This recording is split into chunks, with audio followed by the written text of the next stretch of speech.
Hi, in today's video, I'm going to show you how to use Venmo without a card.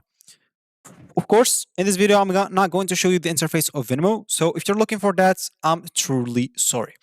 So first, all you need to do, of course, I'm just going to access an article that will show you exactly how to do it. So basically, how to use it, of course, that's going to be probably through your phone, which is paying by your phone as example.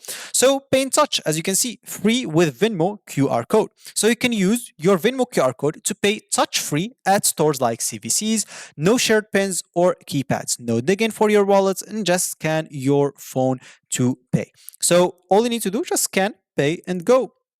Look for like signage about paying like touch free with PayPal and Venmo in stores including CVS. So, as example, you need to scan the QR code, then show to pay in the Venmo app, confirm the total, and select the favorite payment method if you have multiple on your Venmo accounts. Then, just like that, you're good to go. Of course, you can choose the balance that you have. Like if you have a connected account, you can choose from that, or you can choose the Venmo balance right away to pay from.